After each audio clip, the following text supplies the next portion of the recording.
laawol kisal ko laawol peewal e ɓantal. azza kamaluhu ala hadhihi al umma shahru ramadan al mubarak wa nasalu llaha azza wa jal an yarzuqana siyamahu wa qiyamahu wa an yarzuqana al ikhlasa fihi wa an yujannibana as-sum'ata war-riya wa an kulli ma yusqituhu jalla jalaluhu wa ya'bah. wa nusalli wa nusallimu ala abdihi wa rasulihi Muhammadin al-amin alladhi ballagha ar-risalata wa adda al-amanata wa nasaha al-ummah wa kashafa 'anil ummati al-ghummah hatta tarakahum 'ala al-mahajjati al-bayda layluha kanahariha la yazighu anha illa halik. Salawatullahi wa salamuhu alayhi wa ala alihi wa ashabihi ajma'in. Wa ba'du ayyuhal ikhwah, assalamu alaykum wa rahmatullahi wa barakatuh. نريد بعد هذه المقدمة الوجيزة الشروع في مدارسة هذه المسألة ألا وهي صلاة التراويح، ونسأل الله عز وجل أن يمن علينا قيام هذه الصلاة وصيام هذا الشهر المبارك، وأن يتقبل منا إنه جل وعلا يتولى هداية عباده. haray musidɓe julɓe tedduɓe yetti jalla wa ala ko kanko ni neminowo no jeeya e nemaji makko e dow ɗeɗo mofte addangol ɓe ndeɗo hunde wiyetede mawsimul khairat. mawsimun min mawasimil khairat woni dabbunde ka ɓe wawata soñude ko wiyete moƴƴereji ɗin e baraji ɗin. woni nduɗo lewru jomi men soomi e mayru ndeɗo jemmare wiyetende laylatul qadr tawta khairun min alfi shahr. kullu hadhihi ni'amun alayna nas'alullaha an yarzuqana igtinamaha. den toromo yo arkisu en aynitugol ɗum hara en weltindaki ha feƴƴi haray kono ko faala ɗen yewtude kon ala wajihil khusus ko no nduɗo lewru hikka kadi e ndeɗo hitande ko honno wawete heɓɓitorede dare hara moƴƴereji ɗin fuutaki. ko adi hiɗen andi lewru suumaye ko farilla e dow ɗeɗo mofte. jomi wi kutiba alaykum siyam kama kutiba ala alladhina min qablikum la'allakum tattaqun. o farli e dow moɗon korka wan o farliri attinoɓe on fi yon hulu allahu jalla wa ala. nelaɗon ɓe maki buniyal islamu ala khamsin. islamu mahama e tugale joyi no jeeya e muɗum sawmu ramadan. idan nduɗo lewru ko ndu jeeyandu e tugale islamu ɗen tugalal naya ɓangal. ko wano noon nduɗo lewru suumaye hindu jeeya e sha'airul islam no jeeya e ko tawata so ande islam no feeña e muɗum. ko wano noon kadi daragol e jemma muɗum on juula ko wiyete julde tarawih hino jeeya e sha'airud din. kono noon ɓe wima la yudraku kulluhu la yudraku julluhu. kala ko tawata fof e mum wawata heɓade yer ko heɓi kon salatake jaɓede. ko adi mawɓe fulɓe fuuta ɓe maka e foññe kono ko walori o ko wa'irte. sa iwtirani ko yeeso makko a wawata ko wawde, a iwta e ɓaawo jokkita ko si wawa ko wawde. hiɗen andi hino jeeya e sha'airu din si lewru suuma e hewti attarwij yanyugol e sukkangol e wugganagol e dogugol e hebbingol ɗeɗo juulirɗe allahu tabaraka wa ta'ala immorde e julɓe ɓen. haray noon ndeɗo hitande ka fuɗɗagol ɗo julɓe ɓen ɗalama taw ɗum ɓe henjama hakkunde maɓɓe e juulirɗe ɗen. kono noon tawi yeggitu kullama fa'ala al jalilu fa huwa jamil. kala ko joomi men waɗi ko ɗum ɗon woni ko moƴƴi. si tawi tun o waɗi fa bi hikmatin ya'lamuha jalla wa ala. kono noon ma la yudraku kulluhu la yudraku julluhu. ndeɗo hitande en wawai horude bi iznillah ɗen toroyo joomi men arkisu julɓe ɓen ɓe wawa heɓude ko ɓe dépensoro ɓe nafqa ɓeygure maɓɓe nden ha ɓe wawa daranade ngal ɗo dewal hara ngal yeeborali en hikka. Allah subhanahu wa ta'ala ɓeydan en yanñande en jama on heɓa ko ñaama wawa darade hoora.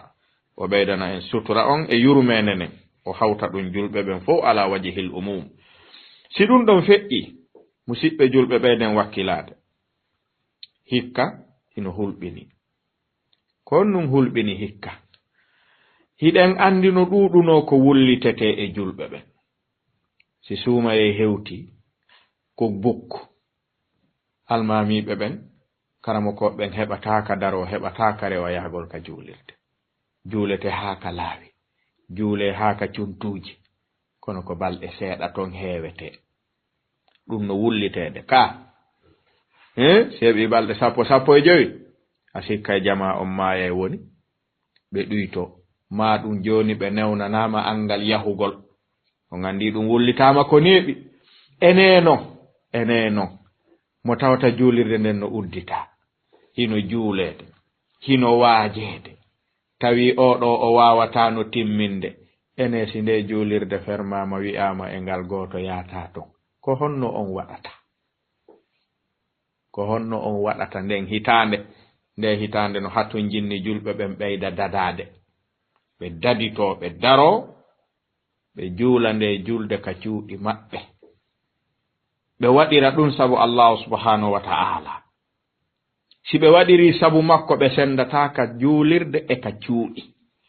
ɗen andi ñande goo en yiwno wasuye karamokojo o inni iyaka wa iyaka an takuna waliyan lillahi fil alaniya aduwallahu fi sirr. en anditi ɗum ka ɓe maki rento wonugol giɗo joomi meɗen si tumbi gaño makko si a weddike awa ɓayri si juulirɗe ɗen no uddita haray en mankata ton e wakkiloto handu maaya eto ɗen wata en sendidir juulirɗe ɗen e cuuɗi ɗin hikka ɓay juulirɗe ɗen no ferma yo Allah hon udditan en ɗe jam. kono sen woni ka cuuɗi juulen wano juulirten non ka nder juulirɗe jama on kadi eto ɓeyda wakkilade jongalleji ɗin ɓeyda yi'ude tinnare muɗum e ngal buyi ay nafoore jangugol ka ɓay no hulɓini yo suumaye hewtu wi'e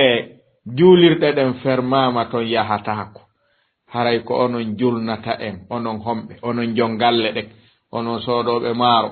onon soodoɓe sukkar onon yoɓoɓe facture onon soodoɓe ordonnance onon darnuɓe galle onon naaduɓe salon onon naaduɓe immeuble julne en mi hunjaki julnirɗi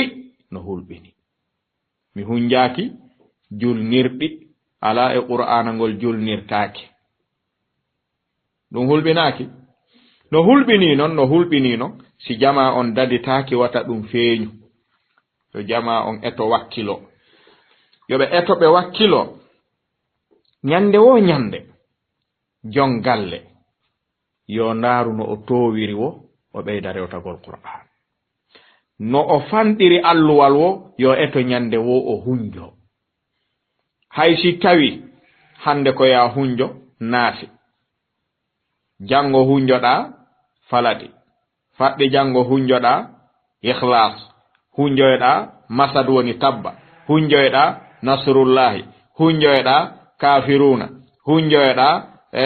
honno kawsara hunjoɗa ma'una yara non no yaruɗa wo no yaruɗa quraish etoɗa heɓa an jongalle ɗen haysi ko rubu o qur'an haysi ko nisfu qur'an hara ɗin ɗon ñande wo ñande a rewtoto ɗi si hiiri wi'a safine fayɓe ɓen juule ɓay ko an ardi fi maaro e nebba ardoɗa yahugol ka joomi meɗen ɓeygure ma nden haysi ko gila alam nasarah ha naasi ko nisfu ɗa wawi yiltindirde ɗi julna haysi ko tawi wal adiyati ha naasi ko rubu ɗa wawi yiltindirde ɗi juula kono wata jongalle wakkilo fewtude ɓeygure wi'a mi hunjaki julnirde mi wawata en julnude jomumen no wima yo ɓe fof natoye aljanna yo julɓe ɓen wattu hakkille ɗum ya ayyuhalladhina amanu qu anfusakum wa ahlikum nara hara yo julɓe ɓen ɓeydu wakkilade ɗum yoɓe ɗettu qur'ana on ɓe jogo ɗum ɗo no gasa wonay sabu ko arkisi woɓɓe ɓe hunji qur'ana seeɗa hara si naasi faninu ko wi'ugol ka juulirde juuloyten hara on ti jangatano kullama fa'ala aljalilu fa huwa jamilun muññoɗen ɓeyden wakkilade mafhum. joni hande ko falɗen yewtude seeɗa toɓɓe ɗe falɗen jangitude ɗen e ndeɗo jonde ɓayri hande no gasa tun jango e juma si jomumen tawni en no gasa wona suumaye bisnillahi ta'ala ko waɗi woɓɓe ko konti kon wi'i ko capantati ko hiira daro mawɓen janni en kame en si capantati selli ala ɗaɓɓitugol lewru ko si hiirindu darike ka joni Allah subhanahu wa ta'ala tawnu en newnana en daranagol yo ɓeygure non ɓeydu darade wakkilo ɗuɗɗinen kadi du'aji ɗin e nder suumaye on ko dabbunde ka du'a jaaboto ko dabbunde ka dewal sowitete ɓeyde jama on ɗuyta bakkatuji ɗin acca ɗi ko nokku kadi ka jomi men tikkata si o yeddama ɓuri si wona e nokku on ko waɗi zamanuji ɗin e nokkel ɗin ɓeyday baraji ɗin ɓeyday tikkereji ɗin mafhum ɓeyden wakkilanade ɗum haray toɓɓe ɗe falɗen jangitude ɗen e nde ɗo jonde e nduɗo lewru fi nduɗo lewru suuma e tentini juulugol ngol woni ko yetagol andata at-tarif ko wiyete salatu tarawih honno woni ɗum al-hukm ñawore muɗum ka fiqhul islami adaduha yerdarɗe juuleteɗe ɗen waktuha ko gila honde newna fuɗɗagol ko ha honde juulete al-jama'atu wal infiradu fiha juulugol jama e muɗum e juulugol goto fof e muɗum honnoni ñawore nde ko honnum ɓuri sellude si tawi ɗi fof hiɗi newi si tawi newaki ko fewndi wono sella ka sellata mafhum ko ɗum ɗo fayda tanƴini ɗen fewndo ɗo ɓura marede haaje mu'um ɓawde tori ɗen yo jomi men ɓeydan en newinande no julɓe ɓen wawa darorade ɓe hoora lewru ndu o arkisa ɓe ko ɓe ñama ɓe ñammina ɓe ngure nden ha ɗum timmira ɓe o jaɓana en fof meɗen haray ko wiyete salatu tarawih ɓe wi ko jam'u tarwiha ko fawtare aw tarwihatul linnafs ko fawtingol wonki ay istiraha woni si neɗɗo o ronki o fawto ko ɗon ɗetta tarawih ko waɗi sahaba ɓen fewndo ɓe juulayno tarawih hari ɓe juutinay darɗe ɗen ɗi mana dara gongol ɓe juula darɗe juutuɗe hara ɗe ɗuuɗa ha yoga e sahabaɓe watta wakkilade suɓo daragol ngol tuggo ka tuggorɗi mum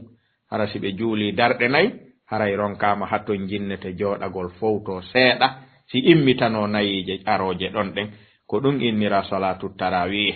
ka luhal arabiya ko fowtorɗum en faami amma ka sharia ma ka istilah ka sharia ɓe innay at tarawih ko qiyamu shahr ramadan koko juulete ko fi suumaye on ñande hiiri o hoore juule fi jango ɗum koye juule masna jarɗi ɗiɗi ɓuri moƴƴude e di hawtindirgol ɗuɗɗina harano woodi ɓaawo ɓe tawata townata mooɓindirgol buy ɗum ɗon ala ikhtilafi bayna alfuqaha karamo ko ɓen hino lurri fi adadi raka'atiha wa fi gayri dhalika min masailiha no jeeya e ko lurra hakkunde karamo koɓɓen salafan wa khalafan attiɓe fewndiɓe ko darɗe jolu juulete salatu tarawih ɗum ɗon haray hino hooti e ko neɗɗo on tawata yonama kon kono noon lurral ngal ko hakkunde yaw yimɓe sunna ɓen yimɓe salafu salihi ɓen lurri ala e muɗum konngol wi'etengol ko bida yankojo wowlingol e konguɗi aroyeyɗi ɗi toɓɓere ɗimmere nden si en andi ko on woni tarawih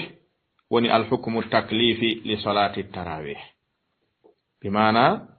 e ñaawoje ɗen joyi al ahkamu taklifiya kanje joyi ko honɗum e mum salatu tarawih naatata e mu'um ɓe wi salatu tarawih sunnatun bi ijma'il ulama ɗum woni hukumu shar'i annahu sunna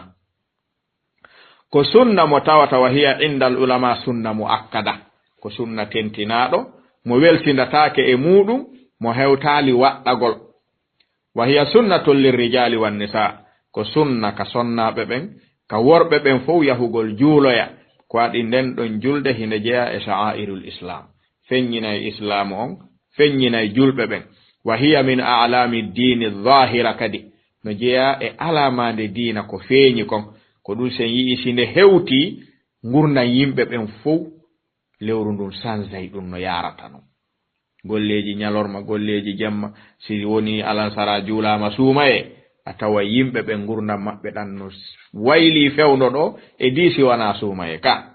saw mo yiiɗa o aray sino fokkiti kaka mum joggani ka huntoroyto ton hollija ka ɗum komin sha'airi din nelaɗon noon ɓe lerɗini yo hoore e muɗum ko ɗum karamo ko ɓe wi'iri ko sunna ɓay nelaɗo o lerɗin hino jeeya ko hollata hunde nde waɗɗaki si tawi nelaɗon yamirali nde balɓe lerɗini waɗugol nde en faami ɗum at-targhib min alamati sunniya al-amru min alamati al-wujub nelaɗon ɓe maake man qama ramadan kala dariɗo lewru suumayendu o juuɓi mana o juuli jemma on imanan ka gonɗinal wahtisaban e ka faditagol baraji ɗin wofira lahu ma taqaddama min dhanbihi o yaafante ko ardi e makko kon immorde bakkatuji makko kono ɗo e ko selli kon e konguɗi karamo koɓɓen ko bakkatuji cewɗi ɗin jani ɗin kañum dewe ɗen yaafatakoɗi ko tuububuye yaafotoɗi fi honnu nelaɗon alayhi salatu wassalam ɓe makino e maku maɓɓe ɓe maki as-salawatul khams waɓutuji ɗin joyi wa jum'atu ila jum'a juma ha juma wa ramadanu ila ramadan suumaye ha suumaye mukaffiratun lima baynahunna ɗin ɗon ɗi yaafoto bakkatuji wonayɗi hakkunde ɗon ɗin kono noon ko idaju tunibatil kaba'ir ko si bakkatuji jani ɗin pottama ɗi naatali awa oɗo ko nassu hollowo awa ko tosoki ɗin faanda e yaafa gongol jani ɗin koyo tuubane sallige juule darɗi ɗiɗi joomi meɗen tororemo nelaɗo maaki astaghfirullah al-azima alladhi la ilaha illa huwa al-hayyul qayyum wa atubu ilayhi ko ɗum ɗo neɗɗo on tororto ɓawnde salligi juuli darɗi ɗiɗi o toro oɗo du'a laabi tati wondude ɓernde laaɓunde wondude ɓernde ninsude aanude haray nelaɗon ɓe maaki o wa'i tawi nyande nene makko jibinimo e bakkatuji jani ɗin haray o laaɓi awa jani ɗin no hato jinni tuubugol ko cewɗi ɗin dewe ɗen yaafoto mafhum imamu nawawi rahimahullahu ta'ala ɓe maaki ma'anahu la ya'muruhum bihi amra tahtim wa ilzam holliɗo nelaɗo yamira tentini fi daragol juulangol balɓe lerɗin ɗum ɗon holli ala anna alqiyama sunna en faami ɗon ko hikkitata ɗon ndeɗo toɓɓere tammere nde woni adadu raka'ati tarawih darɗe ɗen ko jelu hana juulede fayda haala ɗuɗuka kanko ɗo woni hakkunde as-salaf ko woni tun ko faala ɗen ko en heɓu ko wiyete sa'atu sadr fi masailil khilaf ko ɗum si karamo koɓɓen hiɓe dari ɓe wakkili windugol ɗum fiyo taalibaɓe ɓen yo ƴelli to yi'a ɓay karamo koɓɓen kañum haray yi'i sa'atu sadr fi masailil khilaf hino jeeya e ko ɓuri moƴƴude e needi taalibajo karamo koɓɓen windi ɗum imam ibn jarir al-tabari ɓe windi wonde ɓenninde ikhtilaful fuqaha lurral karamo koɓɓen karamo goɓe goo ɓe winday ɓenno rahmatul umma fi ikhtilafil a'imma se woɓɓe goo winday inna al-insaf fi ma'rifati ar-rajihi min madhahibil ulama'i al-arba'a kabni hubayrat al-hanbali e yaaduɓe maɓɓe ko faala ɗen faamude tun ɗo ko ilzamu ala nde tawno huunde nden juulugol ngol woni sunna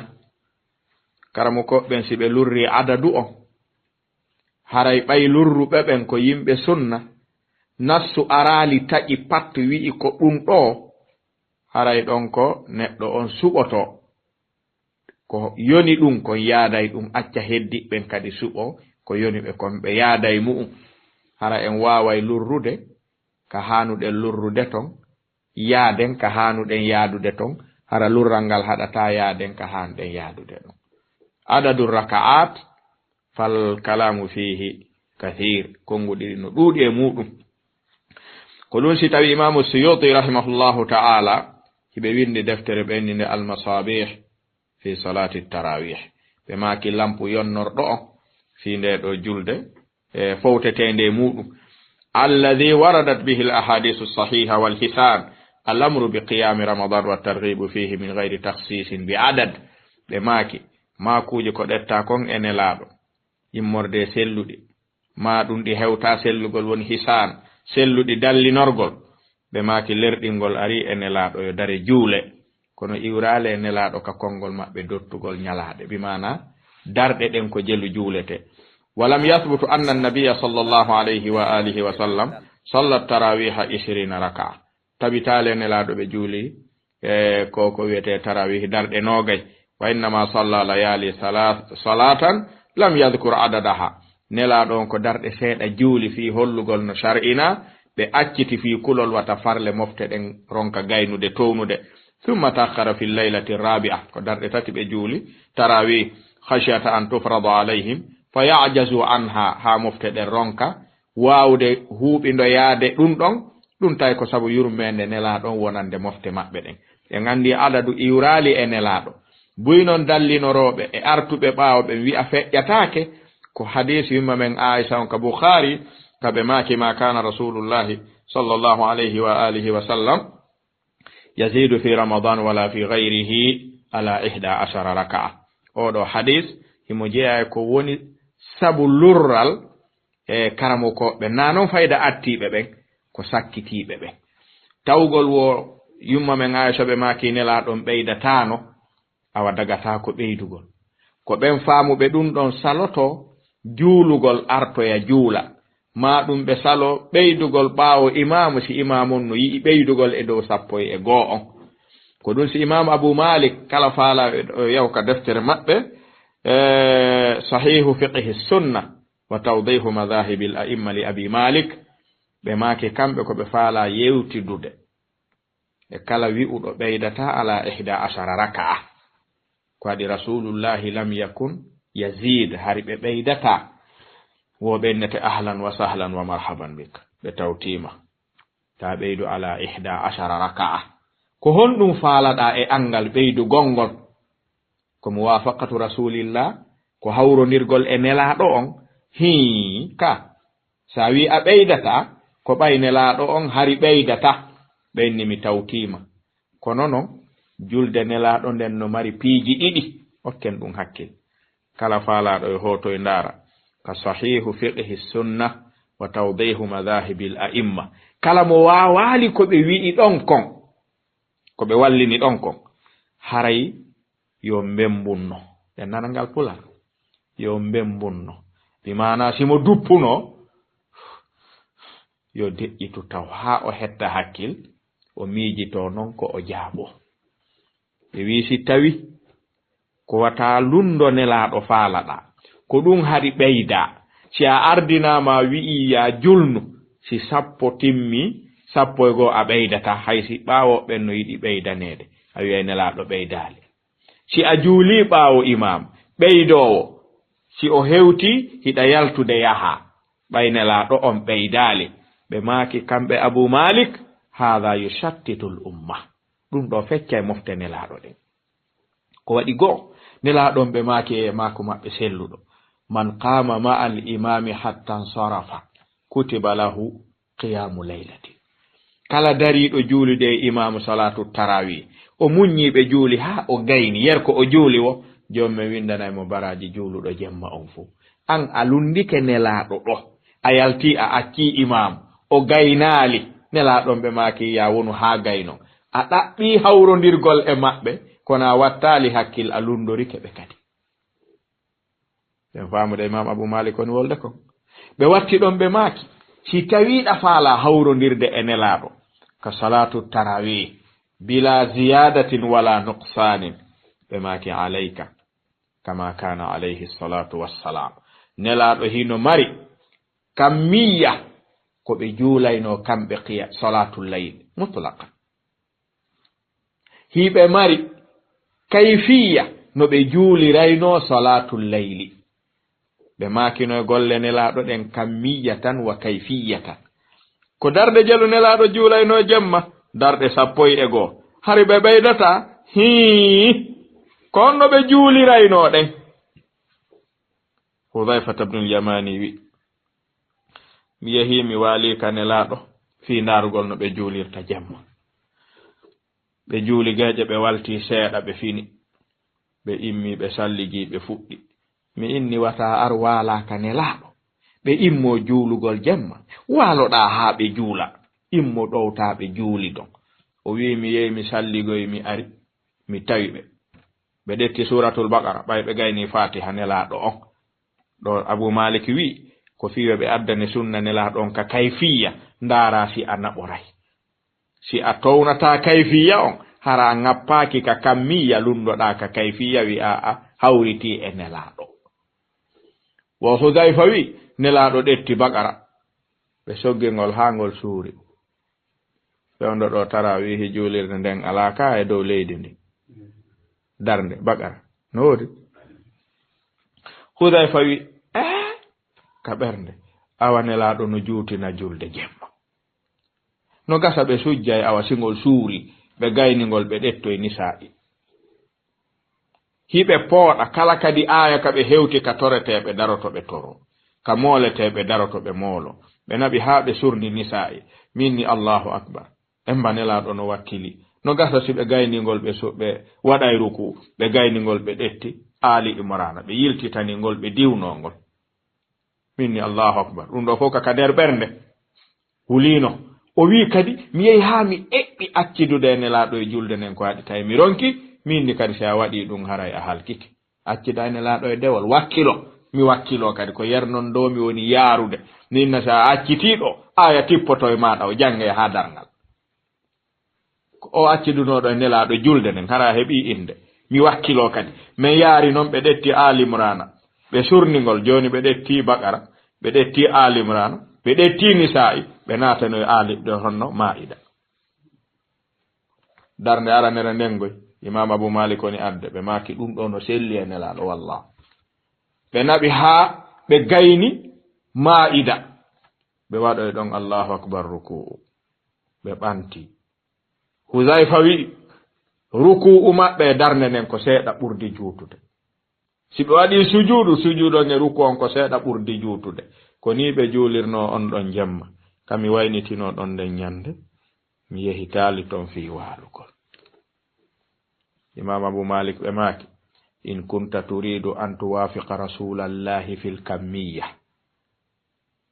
fa wafiqhu fil kayfiya siɗa faala hawrondirde nelaɗo ka embere darɗe e to hawrondira e maɓɓe no ɓe juuliraynoɗe no sikki ɗum ɗon en ala wawde awa joni si tawi oɗa tawi kañum wawalino nelaɗon waɗirayno noon juutingol ngol o wi'i kanko joni o ɗuɗɗinay darɗe ɗen accumo ɓay o haɗaka juulugol ɗen darɗe yerko nelaɗo haɗali dottali si tawi an kadi a wi'i a ɓeydata e dow darɗe ɗen fiita lundo nelaɗo haray ta waɗu kadi rubu darnde nisfu darnde ɗon kadi haray hawrondirale nelaɗo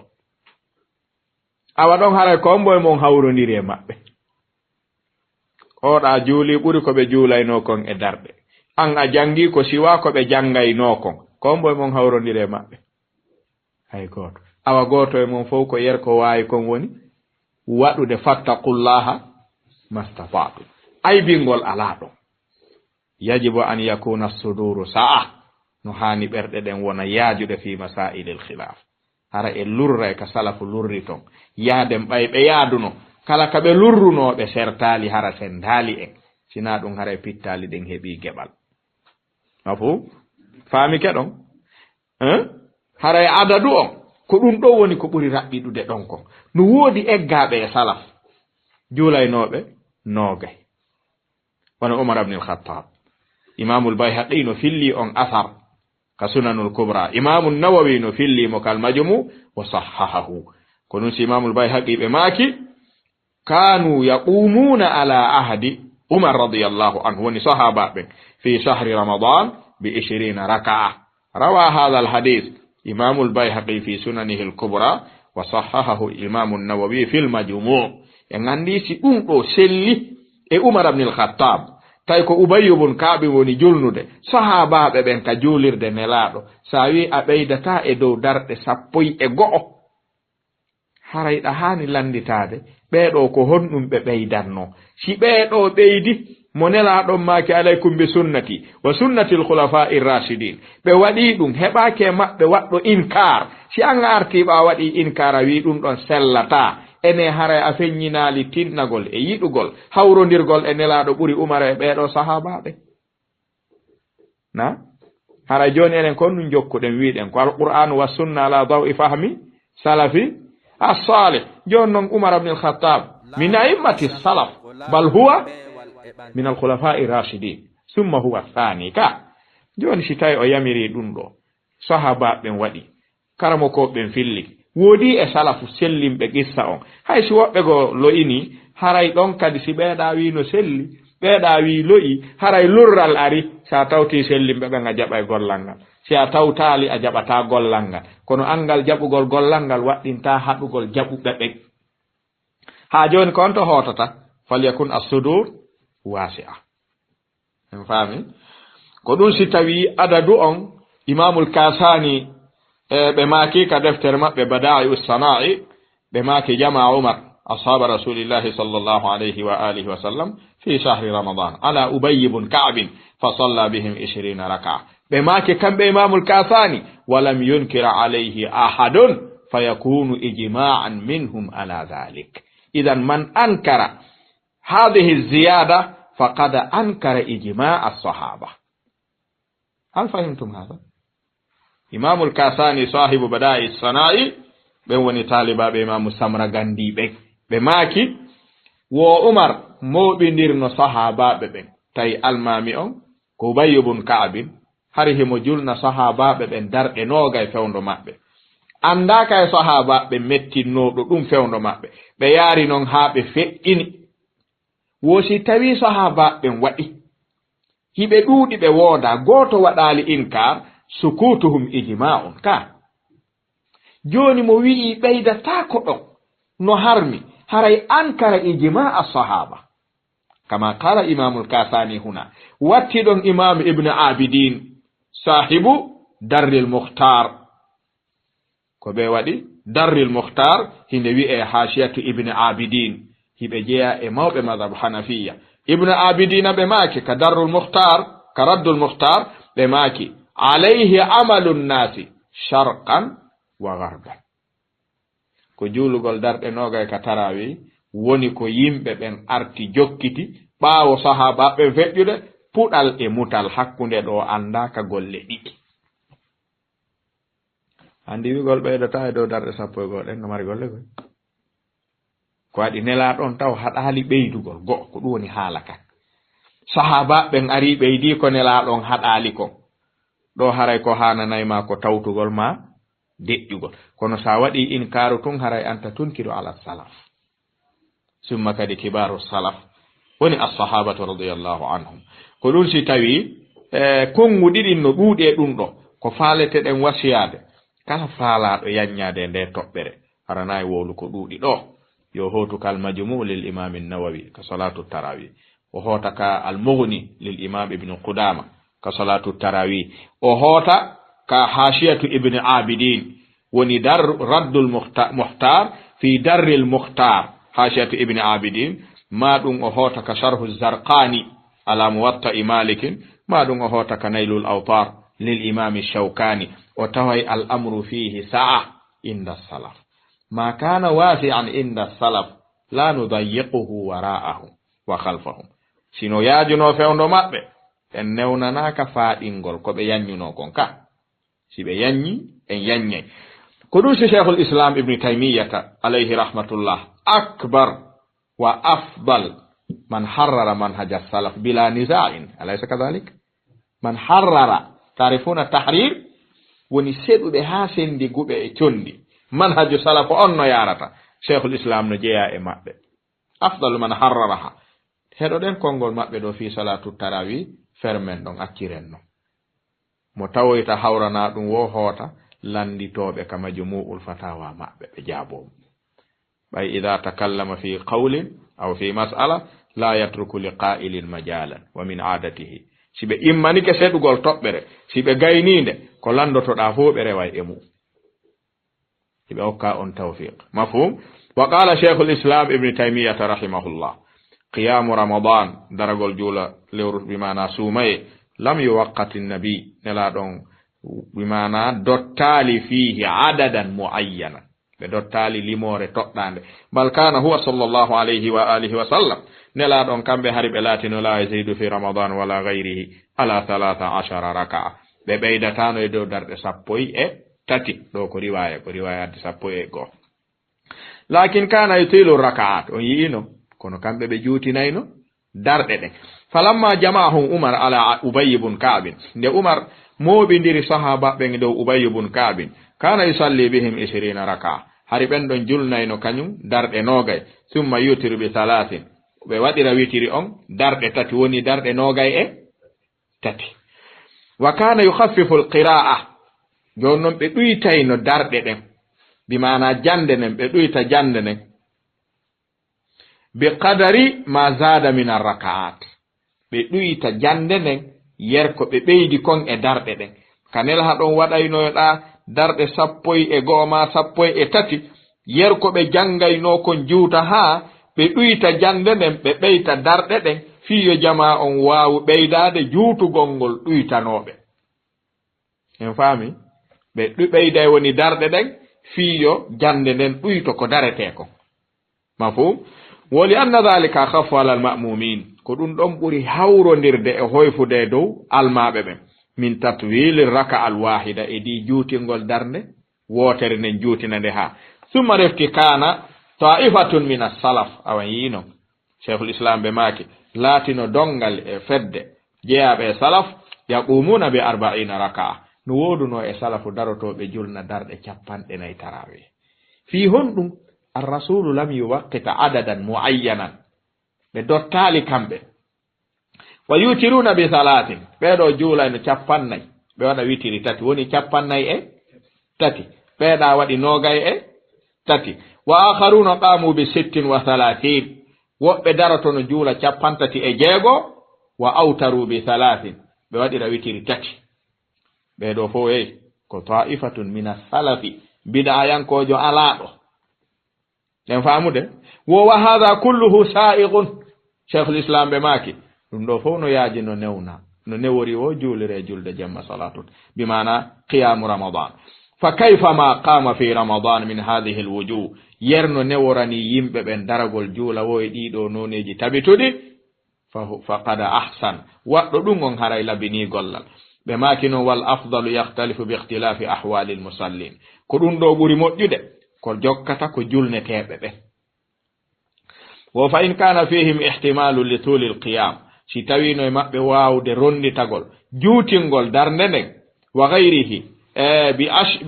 bi ashri raka'atin ɓe juutina darɗe ɗen ɓe juula darɗe 10 tun wa 3 ba'daha ɓe waɗa darɗe 3 ɓaawo ɗum ɗon kama kana nabiyu wano nelaɗon alayhi salatu wassalam yusalli li nafsihi wano nelaɗo juulirayno kañum fi ramadan wa gayrihi wo huwa al afdal ko ɗum ɓuri moƴƴude ko waɗi ko ɗum nelaɗo suɓani hoore mum kono noon haray ko darɗe 13 juulataɗe nelaɗon juulaynoɗen juutinirano ɓe juutinirayno no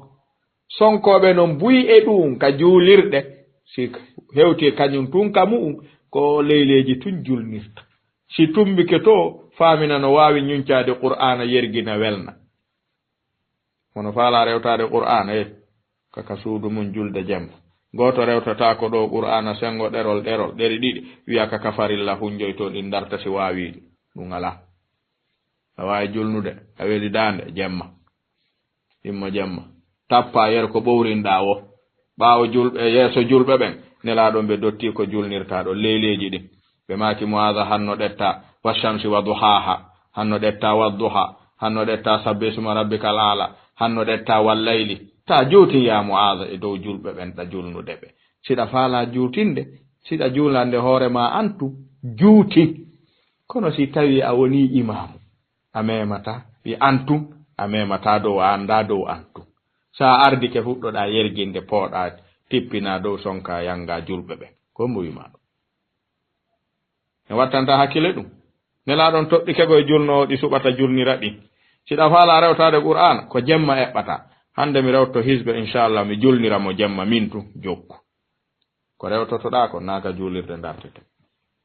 ton ko ley naari darteteɗi wontato mafhum wo wa in kanu la yahtamilunahu si tawi noon ɓe wawata ɗum julneteɓen fal qiyamu bi 20 huwa al afdal si ɓe wata juutinde ko ɗuɗɗingol darɗe ɗen ɗuytana ɓe ko juuti kon ɓuri wa huwa alladhi ya'malu bihi aktharu almuslimin wo ko ɓuri ɗudde julɓe ɓen hannde ko nogay woni juulude ɓe waɗa tati witir fa innahu wasatun bayna al ashri wa bayna al arba'in ɗon ko hakkunde 10 e hakkunde 40 wa in qama bi 40 kadi so dari ko julniriɓe 40 wa ghayraha jaza zalika ɗum kadi sellay en andi ko salafoni wolde ɗo andi ala ɗo ko handa mettinde wi'a waɗatake no ɗo noon ko wiyata min mi waɗata kono noon ko ɗettuɗa o si tawi ɗo koko nelaɗo kon a naɓi day sina ɗum accano waali wo wala yukrahu shay'un min dhalik subhanallah cheikhul islam ɓe maake ala e muɗum ko aña ɗuɗɗingol darɗe ɗen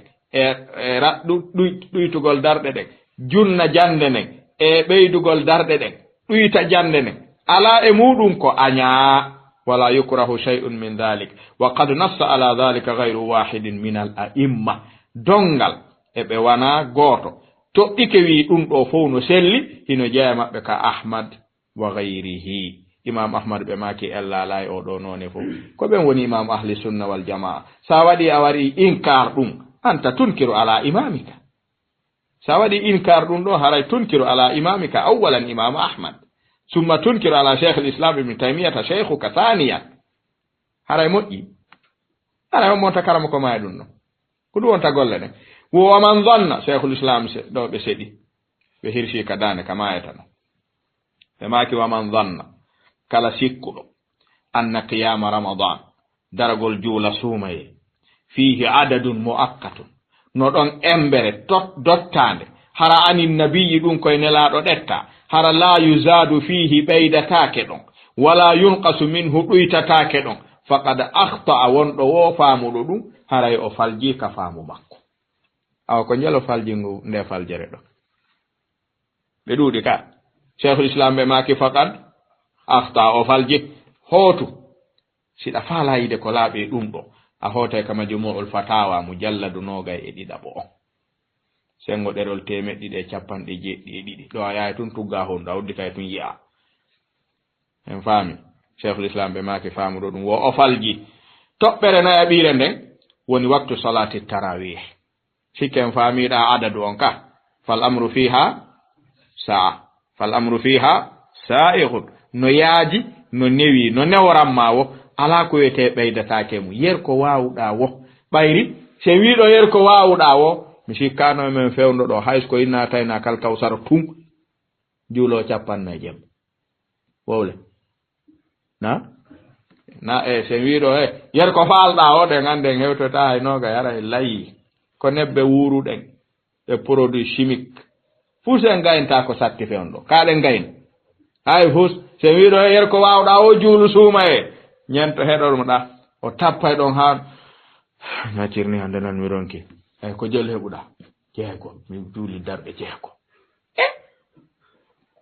ko ɗon tum wawɗa mi ronki billahi mi ronki a ɓeydata seeɗa mi ronki oɗo andi ta wimo taw ɗuɗɗi ɓayri ɗuuɗi on ko 50 ha yeeso kombo men hewtoyta to nogay on sa kombe on hewtude 36 on hombe woni hewtude joni fal amru fi hadha sa'ya akhi joni non ka newnaɗo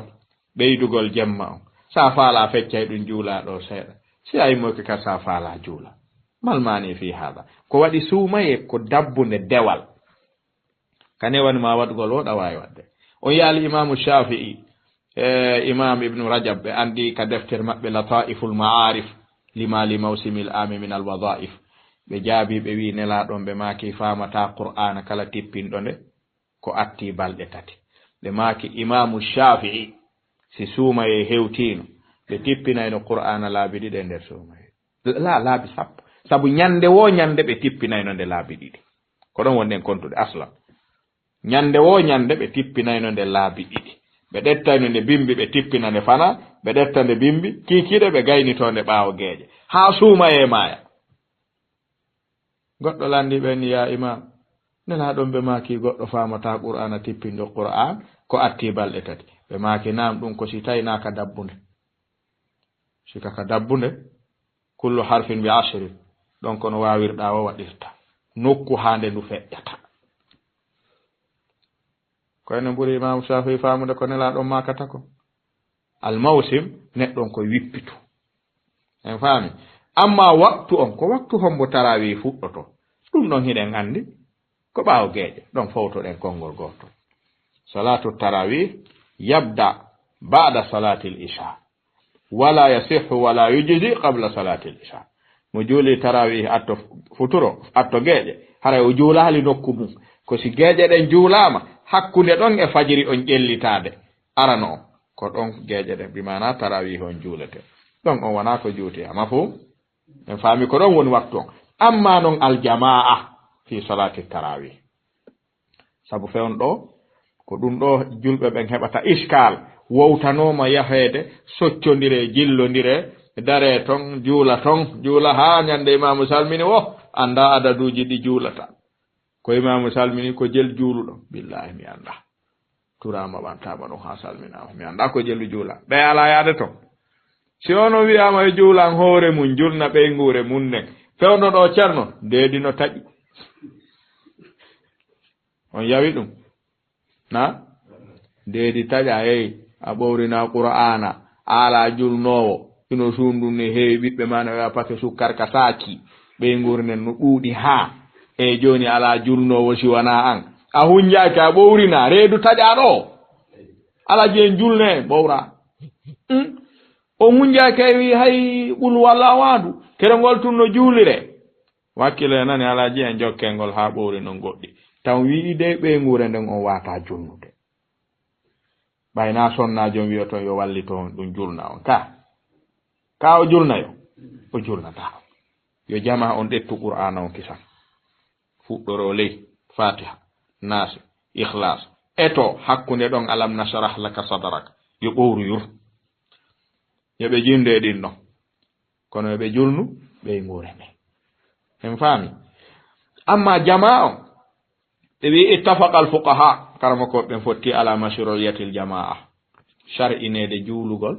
julde jamaa on ka tarawih fi salati tarawih li fi'li nabi alayhi salatu wassalam ne la ɗon waɗi ɗum kono noon ɓe fottino shar'ina kono ɓe lurri ko honɗum e mum ɓuri moƴƴude illa annahum ikhtalafu hal alqiyamu ma annasi fi jama afdal amil infirad ɓe yinde toɓɓe no lurra ko ɗum si tawi no weeɓitare ni julɓe ɓen tawde juuloytaake ka juulirɗe si tawi ko faamuɓe fiɓuhul islami naafi ɗum ɓittinayɓe ha si tawi hiɓe jangi ɓe faami ɓe andi ko ɓe juulirta ko woɓɓe no lurri ene ko yahugol tawtoya ka juulirde juula ɓuri moƴƴude e waawɗo hunjiiɗo waawɗo julnude kaa koyo juulu ka makko ɓuri moƴƴude si a darti nelaɗon ɓe maaki alayhi salatu wassalam afdalu salati l mar'i fi baytihi illa al maktuba en wi'i salatu tarawi ko sunna awa andi haray siɗa waawi kaka suuduma ɓuri moƴƴude andu amma noon neɗɗo mo waawata maasi o yahaali ton ɓernde nden wuuranta kanko tum maasi o yahaali ka juulirde ɓolɗinayi golle juulirde nden ka julnugol ko ɓeeɗo tato newnantaake few juulugol kañum tun ka suudu mum tarawi en faamiɓe ka en faamaɓe mo tawata si yahaali wawata julnude hoore mum yo yawɓe juula ton ma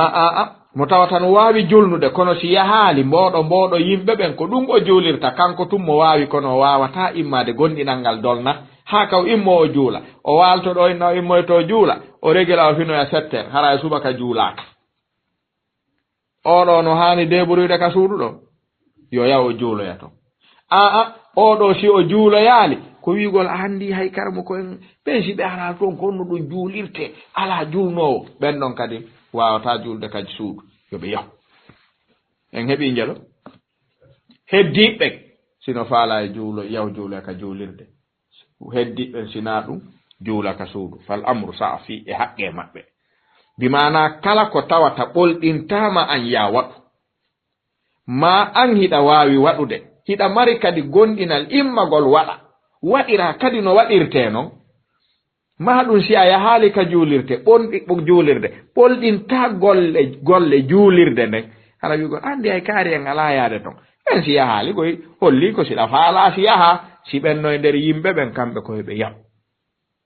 ɓe wawa noddude yimɓe ɓen ara acce taw juulu ka cuuɗi sabu woɓɓe no wonde ka cuuɗi kono na juulugol ɓe woni wonde ton ko walagol ɗaano en faami ko ɗum si salaf ɓe lurri ayyuhuma afdal ko ɓuri raɓɓiɗude kon talhisan ɓe wi wa nadabu salati tarawihi fil buyuti indahum mashrutun bi 3 shurut. Shartiji tati karamo ko ɓe wallinani yo newnane neɗɗo juula ka suudu makko si juulirɗe ɗen no uddita. Si juulirɗe ɗen non udditaka na haray sellay neɗɗo on julna ɓeygure munde ka galle makko si huntama fowtama seeɗa yimme salligo ɗon a weƴƴite gate ɗen a saffine a worɓe ɓen wona yeeso pay koye ɓiso hakkunde saffuji worɓe ɓen awa sonna ɓen wona ɓaawo ɗon imam on wona yeeso. So julni o gayni yer ko andi o andintinna ɓeygure makko nen kesi ɗum ɗo goy wiɗem ɗo mo be darnuɗo galle moɓiɗo ɓeygure e ngaal o wona imamu o julnayi o waajoto o julnayi o waajoto ka sikkuɗen tarawi jaɓa salmingol tum allahumma salli ala sayyidina muhammadin wa sallim ɓalne hirande nden ñaamen andintintaɓe e golle ɗen si ɓe landikema ɗon no ngalaji en joni si tawi neɗɗo no yeggiti e nder julde nden salmini on gaynali salminde ko no warrete ɗin fof ɓe hani landoyade. Si neɗɗo noon ari tawi on alaji en on fuɗɗike tarawi on tawi o juulali gueƴe ɗen ko no warrata ɗi fof ɓe hani jettude saabu ɗi ko aro yayɗi goyi. Si tawi noon neɗɗo on jogi ke saku tewmi anda ko landamo sottude o wallina ɗon kun tewmi anda ga landamo sottude bon fon kun o yaltina ɗon kun sariyare tewmi anda o wallina mi anda ɗum ɗon jongalle hana wawde ni ka awa e ngaal wiɗen jama on nafitora e ndu lewru nde ndu no gasa be isnillah haray qur'ana hunjama buy e golle ɗen ɓeydike be isnillah fiqhuji ɗin landama sabu ɗo jama o nodda e lando woɓɓe landete en acca ami no daw sasen mi lando ayo usase en waldi to jama on fewndo ɗo sabu masalaji buy haray na landotoɓɓen woni landade ko landaɓe yoɓe wallite nani en faami ta goto kadi jaabade ko anda ko landa tawi anda nanali ha hande wo yo wi mi anda acce mi lando ko waɗi sadaka kufune no moƴƴi kono ko so muytata ngandi ka haray mo moƴƴi si tawi a anda si a wowli a anda o hettoto letteɗa no landi natugol ɗon wi anda landoɗa jaaboɗamo ko anduɗa mafhum ko ni jama on hani tamborde lewru ndun ha si ɗo feƴƴi no gasande no ɗo feƴƴa haray jama on heɓi himme kadi ko ɓeydira jangugol bismillahi taala mafhum te wi hino jeeya e sartiji newnayɗi ɗi yo neɗɗon juuluka suudu si tawi juulirɗe ɗen no uddita allah tata'attala almasajid ko tawgol kanko so yahali ka juulirde nden ɓolɗata hara ɓe hattata ko mo ton mbimama so hattete ko yo o yahu ɗimmun ɗum an yanshata aw an yanshita li fi'liha fi baytihi wala yaqudu anha taway sihimo ka suudu o jiñay o immo o waɗa wano waɗirte noon hara o amata haronka laatade sika ka suudu so wawata ɗum ɗon kadi koyo o yahu ka joolirde o juulaya. Athalis wa an yakuna ghayra afiqin bil haramayni tammun ɗum tawa o ɓattaki haramayni on haramul makki wal madani ɗiɗo ɗiɗi ko juuloygol tongol ɓuri moƴƴude juulugol ka suudu hay naafilongol e konguɗi ɓurɓe ɗuɗude en faami nde tawno baraji honno baraji farilla on sowitete ton ɓe wi ko noon kadi naafilo on sowitirte ton ko ɗum si tawi buy yiɗi hay iidi on yo juule ka haramayni sabu sowodirgol baraji ɗin e juuɗe konguɗi karamokoɓe jaɓɓe ɗum woɓɓe go ɓe wi tun e nelaɗo makuɓe ɓen baraji no sowoɗo ka farilla ɓe maki afdalu salatil mar'i fi bayti illa al maktuba ɓe ittitali juulirde hay wotere sa tawtiɗa wa tawtude ittituɓe ɓen itta fama ɗum sina ɗum nelaɗon ittitali fal mas'alatu fiha sa'a wa qala zarqani ɓe maki yukrahu liman fil masjid al infirada biha kala wonɗo ka nder juulirde o newnantake juulugol kanko tun bimana o acca ha ɓe ara juula yaha oye mo juulana hoore makko simo ka nder juulirde ton koye accitu kala ko jokki si hewti ɓe juulida harana e juulu kanko tun en faami sellanta neɗɗon waɗugol ɗum ɗon o salo juulidude maɓɓe haraka ka nder juulirde o woni haray ɗum ɗo hino jeeya fayda e ko faalano ɗen andintinde e oɗo jemma mo tawata hiɗen fewtude makko nduɗo lewru barkinandu lewru suuma eno gasa janngo bismillahi taala e juma si joomi men tawni en ɓen toro allahu subhanahu wa taala nde o hawrindinten konko yiɗo wela woni sen humpitike toɓɓe ɗe falnoɗen yewtude ɗen ko andingol en tarawihi on e andingol en ñawore muɗum nden e andingol en darɗe juuleteɗe ɗen konnguɗi karamokoɓe yawtuɓe ɓen e ɗum e waktu muɗum ko honto fuɗɗoto en andi ko ɓawgeje hakkunde ɗon e fajiri on juulugol jama e muɗum si tawi jama on no woodi neɗɗo on tigiri ko ɗon ɓuri moƴƴude ko newnante juulugol kañum tun ka cuuɗi haray ko woɓɓe yimɓe seeɗaɓe wano tatoɓe yi ko ɓen ɗon ittitaɗo kala ko ana ɗum ɗo koye hoote ka juulirɗe juule ɓay noon e ngal en yii juulirɗe ɗen hino ferma haray ko toroto ɗen koye allahu subahanahu wa taala arkisu en himme ko waweten darorde juulen ka cuuɗi meɗen wano juulirten noon ka juulirɗe fiwata en wonu awliya allahi fil alaniya aada allahu fi sir ta en wonu waliyaɓe makko si tumbi wonen ayɓe makko si weddike wakkilo ɗen fi sirri wal alaniya wona wakkilotoɗo yer kala ko wawi jama on ɓeyda torade allahu subhanahu wa taala e nder lewru ndu yo jomumen ɓantan en oɗo fitna oɗo jarrabuye o newnana en hettugol e hotugol e nder ɗeɗo juulirɗe waɗa e muɗum ko weltinta joomi meɗen kon o jaɓana en tora allahu subhanahu wa taala nde o newnanta e lewru ndun o newnana julɓe ɓen fof ko ɓe wawa darorde ɓe hoora ɓe heɓa ko ɓe huntoro ko ɓe sulloro ɓe wawa darade kamɓe ɓeygure maɓɓe joomi men newnana en ɗum ka yurmede makko kanko jalla wa ala o laɓɓinana en o jaɓana en hada wallahu taala ala wa alam wa sallallahu wa sallam wa baraka ala abdihi wa rasulihi muhammadin wa alihi wa sahbihi ajma'in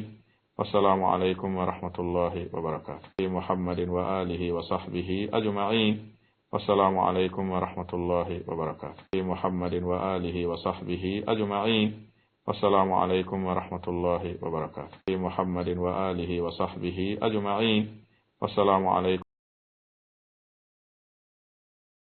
laawol kisal ko laawol peewal e ɓantal